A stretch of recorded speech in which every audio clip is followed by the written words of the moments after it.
You've probably been hurt by somebody's actions or bad choices. Most of us have. But what about the mistakes you've made? The actions you've taken that have hurt somebody else? Sometimes they're the ones that hurt us the most. And the regret and consequences from some of our mistakes can haunt us for a long time. And maybe the people we've disappointed or hurt will never change their mind about us. Never again see us in a positive light.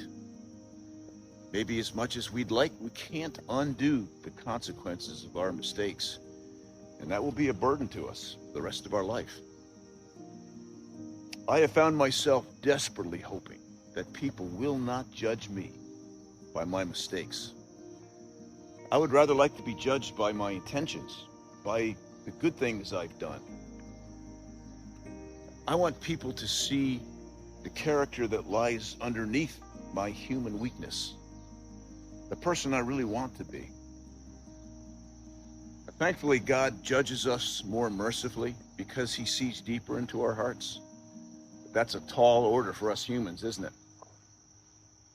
People are much quicker to recognize and point out the faults and weaknesses of other people and to judge them by their mistakes, even when those other people regret their mistakes and even despise their own weaknesses.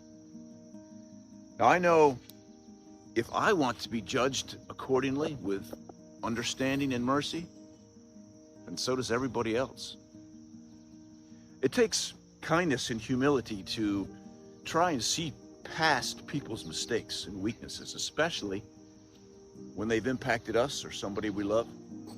But how much better would this world be if that's what we all tried to do? So let's turn the lens inward for a moment.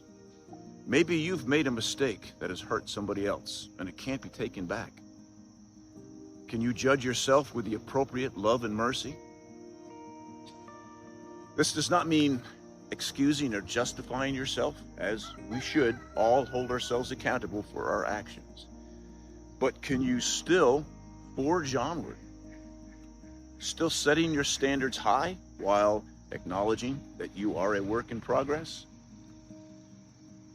My uncle used to say, aim high, you'll hit low enough.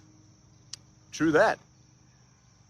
And usually the higher we aim, the more likely we'll be disappointed in ourselves. Oh man, can that disappointment weigh us down? So does that shame become your identity? Does it become this cloak of failure that we wrap ourselves in? This is who I am now. A danger to others. Good for nothing ne'er-do-well who needs to hide from the light. Well, self-disgust, self-hatred never helped anybody get better, do better, or make the world a better place.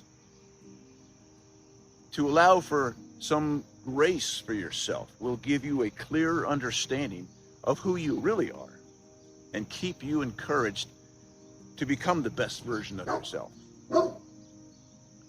Two things I want to do myself and encourage you to do.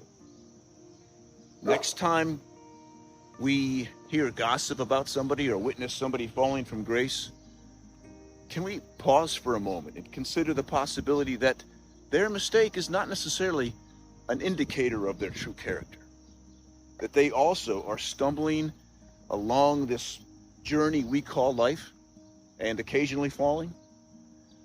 And when we find ourselves discouraged and haunted by our own regrets, can we take a deep breath, pick ourselves up, and carry on becoming the best version of ourselves we can be, regardless of our mistakes and what people think of us? Yes, we're all accountable for our actions, and guilt isn't a bad thing, as it guides a moral person. But shame, that's a ball and chain that imprisons a moral person.